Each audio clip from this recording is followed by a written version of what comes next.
कहाणी हरतालिकेची. एके दिवशी शंकर पार्वती कैलास पर्वतावर बसली होती. पार्वतीनं शंकराला विचारलं, महाराज, सर्व व्रतात चांगलं असं व्रत कोणते? श्रम थोडे आणि फळ पुष्कळ असं एखादं व्रत असलं तर मला सांगा. मी कोणत्या पुण्याईनं आपले पदरी पडले हेही मला सांगा. तेव्हा शंकर म्हणाले, जसा नक्षत्रात चंद्र श्रेष्ठ, ग्रहात सूर्य श्रेष्ठ, 4 वर्णात ब्राह्मण श्रेष्ठ, देवात विष्णू श्रेष्ठ, नद्यात गंगा श्रेष्ठ, त्याप्रमाणे हरतालिका हे व्रत सर्वात श्रेष्ठ आहे. हे तुला सांगतो. तेच तू पूर्वजन्मी हिमालय पर्वतावर केलंस आणि त्याचं पुण्यानं तू मला प्राप्त झालीस. हे व्रत ऐक. हे व्रत भाद्रपद महिन्यातील पहिल्या तृतीयेला करावं.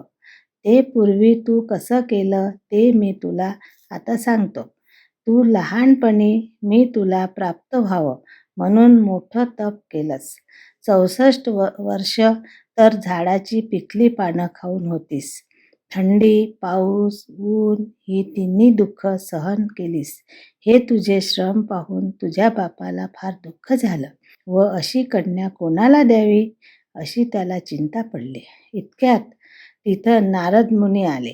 हिमालयानं त्यांची पूजा केली व येण्याचं कारण विचारलं. तेव्हा नारद म्हणाले, तुझी कन्या उपवर झाली आहे ती विष्णूला द्यावी. तो तिचा योग्य नवरा आहे. त्यांनीच मला तुझकडे मागणी करण्यास पाठविलं आहे. म्हणून इथं मी आलो आहे.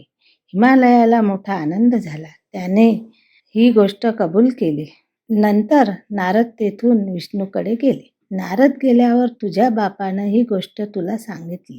ती गोष्ट तुला रुचली नाही.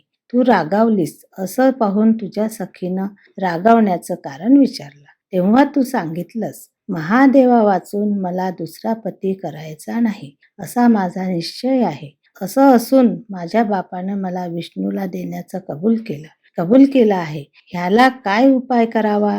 मग तुला तुझ्या सखीनं एका घोर अरण्यात नेलं. तिथं गेल्यावर एक नदी दृष्टीस पडली. जवळच एक गृह आढळली.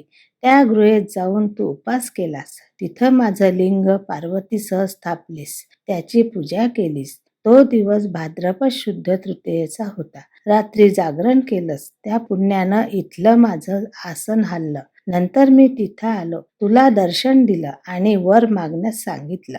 तू म्हणाली, तुम्ही माझे पती व्हावं याशिवाय दुसरी इच्छा नाही. नंतर ती गोष्ट मी मान्य केली. मी गुप्त झालो. पुढे दुसऱ्या दिवशी ती व्रतपूजा विसर्जन केलीस. मैत्रिणीसह त्याचं पारण केलंस. इतक्यात तुझा बाप तिथे आला. त्यानं तुला इकडं पळवून नेण्याचं कारण विचारलं. मग तू सर्व हकीकत सांगितलीस. पुढं त्यानं तुला मलाच देण्याचं वचन दिलं. तुला घेऊन घरी गेला. मग काही दिवसांनी चांगला मुहूर्त पाहून मला अर्पण केले. अशी या व्रतानं तुझी इच्छा पूर्ण झाली. याला हरतालिका व्रत असं म्हणतात. याचा विधी असा आहे, ज्या ठिकाणी हे व्रत करावयाचं असेल त्या ठिकाणी तोरण बांधावं. केळीचे खांब लावून ते स्थळ सुशोभित करावं. पुढं रांगोळी घालून पार्वतीसह महादेवाचं लिंग स्थापन करावं. षोडशोपचारांनी त्याची पूजा करावी. मनोभावे त्याची प्रार्थना करावी. नंतर ही कहाणी करावी व रात्री जागरण करावं. या व्रतानं प्राणी पापापासून मुक्त होतो. 7 जन्माचं पातक नाहीसं होतं.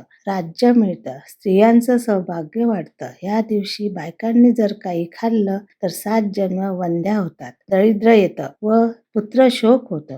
कहाणी ऐकल्यावर सुवासिनींना यथाशक्ती वाण द्यावं. दुसऱ्या दिवशी उत्तर पूजा करावी आणि व्रताचं विसर्जन करावं. ही 60 उत्तराची कहाणी. 5 उत्तरी, देव ब्राह्मणांचे द्वारी, गायीची गोठी, पिंपळाचे पारी, सुफळ संपूर्ण.